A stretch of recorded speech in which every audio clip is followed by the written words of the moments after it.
Gentlemen, on your anvils, there is a cloth. Go ahead and remove that for me. What you have there are bars of 80 CRV2 steel, which we want you to use in the core of a sandmai blade. Sandmai is a technique that has taken down many a skilled smith in this forge. Oftentimes, they'll use mild steel in the construction, but today, we're gonna up the ante a little bit. In the competition, we're calling double trouble. Today, we want you to wrap your sandmai in this. We have bars of 1095 and 15N20 steel right here, gentlemen, that I want you to make Damascus billets out of. You will then take that Damascus, clad it on top of your 80 CRV2, constructing a sandmai Damascus blade.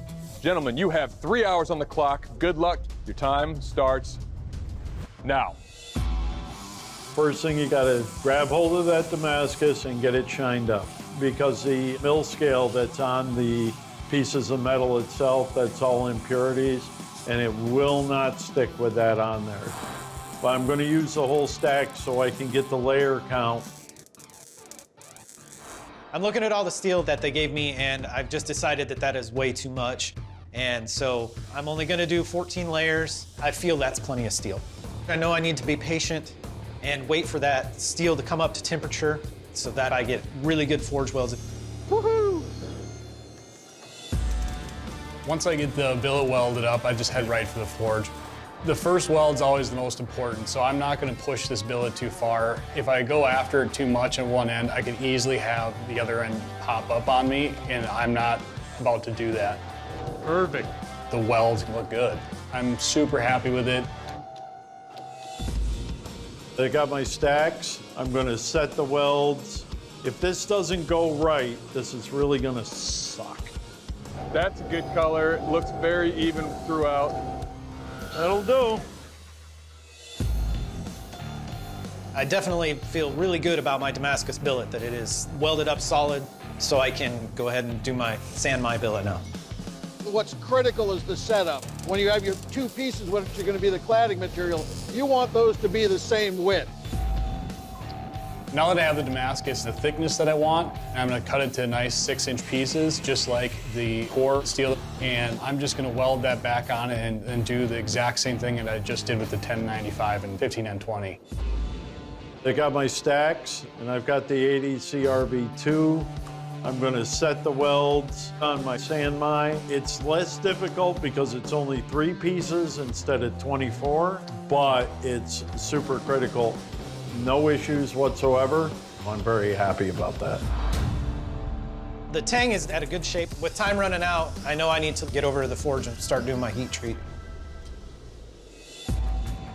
So now that the billet is all forge welded together, I'm just going to start hammering the tip in. Yeah, Max is actually using an interesting technique. Instead of just cutting a tip in, he rounded the edges. So when you start hammering, you don't have those two peaks that want to come together and fish whip over the top. Smart move. I want to get ready for the quench. I want to make very sure that I don't overheat the tip. The tip can overheat very easily. Chris is in the oil. Pull my knife out of the oil. I have no big issues. All I need to do is grind. It's way too thick. I'm trying to forge in my tip, get that done, and then I'm gonna start on my handle. I'm looking at the clock right now. I've got to get that quench done so I have time to grind it into the perfect shape. Brian's in the oil.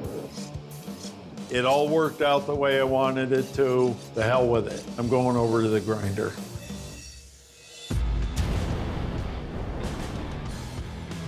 Max is in the quench. I pull out the blade and it's dead straight. I'm super happy with it. I know I have a lot of scale on the outside of it, so I have to start taking this off. 5, 4, 3, 2, 1. Gentlemen, put down your tools because this round is over.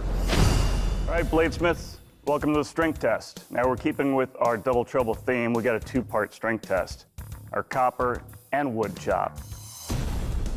Copper likes to bite and grab edges. Wood likes to snap blades and wreck handles. So let's see how your edge holding and overall construction is gonna hold up. Max, you're up first. How you feeling? I think you're about to void the warranty.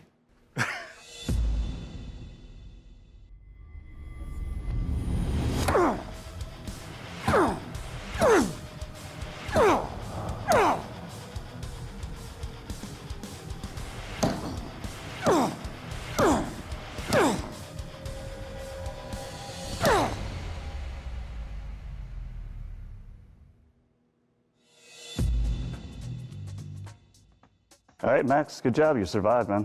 Just a couple things. Right in this section right here, it wasn't super sharp. And I can run my finger across it. And you did pick up a couple rolls right here. But otherwise, everything's still straight. Everything's tight. Good job. Thank you. It's always fun for the second guy, Brian. Yeah, thanks, yeah. Looking forward to it, Jay.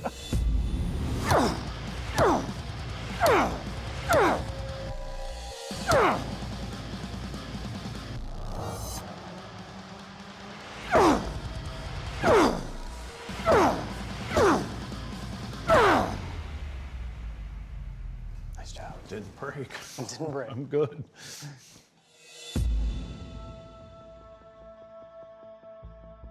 Okay, Brian, she still lives. Good job with paracord. Built up the handle a little bit more and gave me a good grip. Now, everything stayed straight and tight. Nothing came loose. Nicely done. Thank you. All right, Chris, you're up. You ready? I'm ready.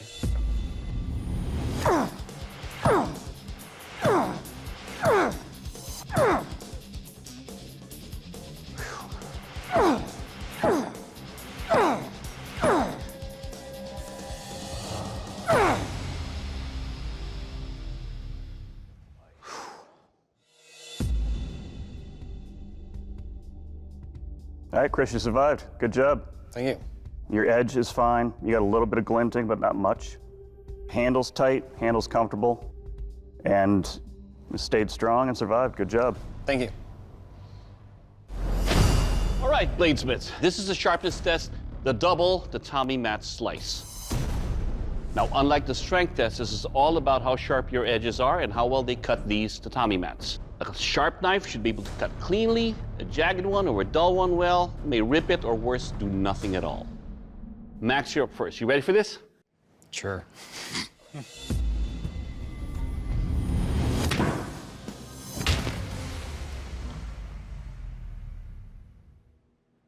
All right, Max, let's talk about your weapon here.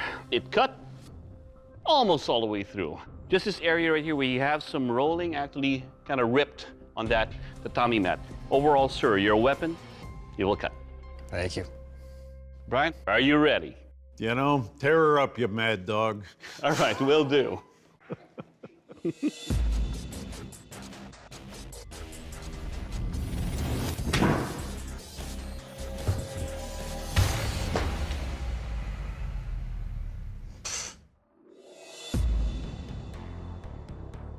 All right, Brian, your edge is razor sharp enough to cut through both mats. Overall, sir, your weapon, you will cut. Outstanding. Chris, your turn, sir. You ready?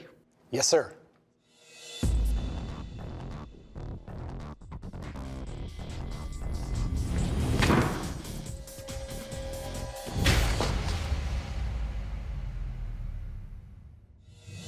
All right, Chris, on the first tatami mat, although it didn't cut all the way through, it's a longer cut with the angle I was cutting at with your blade. And the second one, cut all the way through. Overall, sir, your weapon, you'll cut. Awesome. Well, gentlemen, all three of you turned in fantastic blades, but in this double trouble competition, only two can move forward. And the bladesmith leaving the forge is Max. Unfortunately, the blade's not making the cut today. Doug's going to tell you why. Max, your blade took some dulling during the strength test, and it affected its performance during the sharpness test. For that reason, we're letting you go. Totally understand.